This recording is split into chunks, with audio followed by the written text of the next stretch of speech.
Can you solve series में हम लोगों के पास नेक्स्ट क्वेश्चन है एसएससी के प्रीवियस ईयर से।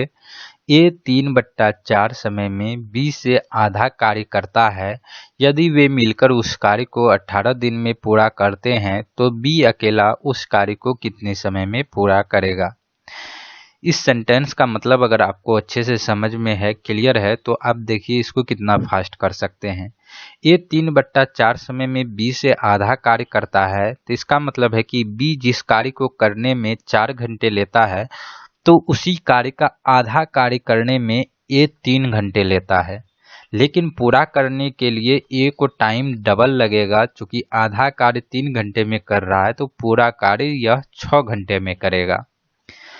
अब यहाँ से आपको पता चल गया कि ए 6 घंटे में कर रहा है, बी 4 घंटे में कर रहा है और ये इसका टाइम का रेशियो है। तो इफिशिएंसी क्या होता है कि टाइम का इन्वर्स में होता है, यानी ए का इफिशिएंसी 4 रहा होगा और बी का इफिशिएंसी 6 रहा होगा।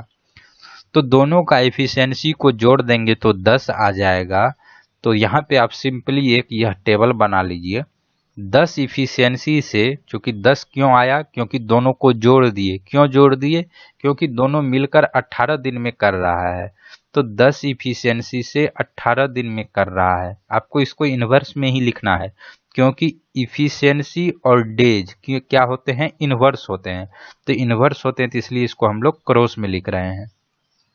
10 इफिशियंसी से 18 दिन में। तो पूछा है कि बी अकेले, तो बी का इफिशियंसी क्या होगा? 6 होगा। तो ये आपका माइंड में रहना चाहिए। तो 6 की इफिशियंसी से कितने दिन में करेगा वह वैल्यू यहाँ पे आएगा।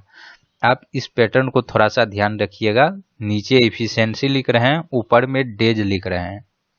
आप ऊपर भी इफिशियंसी लिख सकते हैं, बस आपको क्रॉस के फॉर्म में लिखना है।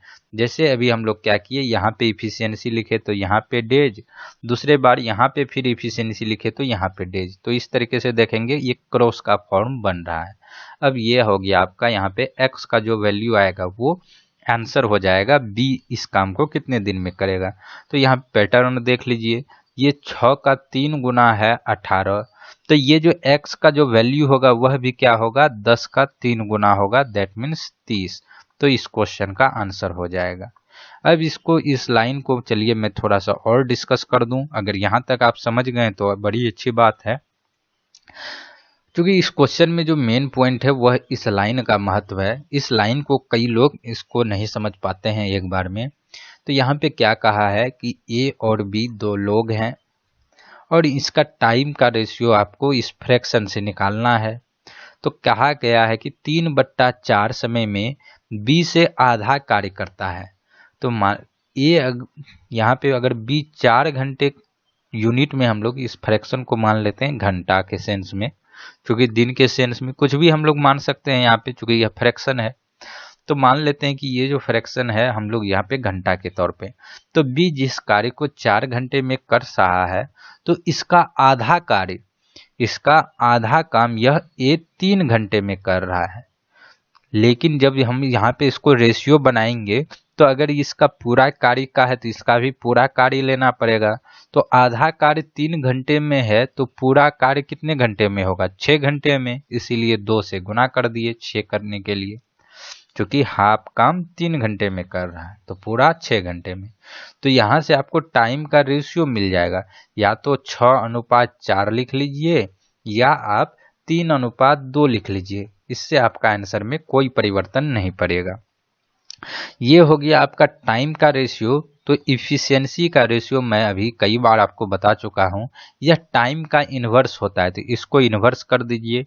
तो जब इन्वर्स कर देंगे तो ये 2:3 आ जाएगा। जब यह 2:3 आ गया तो अब हम लोग देख रहे हैं कि वे मिलकर उस कार्य को 18 दिन में करते हैं। तो आप यहाँ तो या तो वो यूनिटरी टाइप के मेथड से कर लीजिए, या आप अभी जो मैं एक बॉक्स टाइप का प्रोपोर्शन मेथड बता रहा हूँ उसको लगा सकते हैं।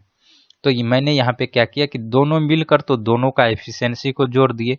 5 की एफिशिएंसी से ये कार्य कर रहे हैं 18 दिन में।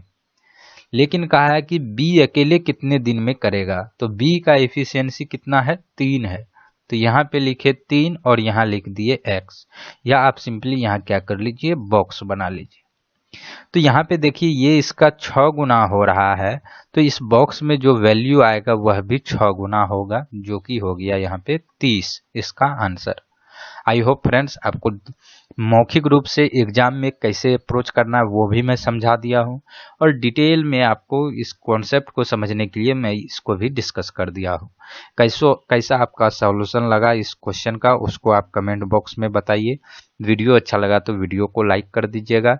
इसी तरीके के कंटेंट के लिए आप चैनल को जरूर सब्सक्राइब कर लीजिए और साइड के बेल आइकन को क्लिक कर दीजिएगा, वहाँ पे ऑल नोटिफिकेशन ऑन कर दीजिएगा, सो दैट कि जब नेक्स्ट वीडियो आए तो उसका नोटिफिकेशन आपको मिल जाए।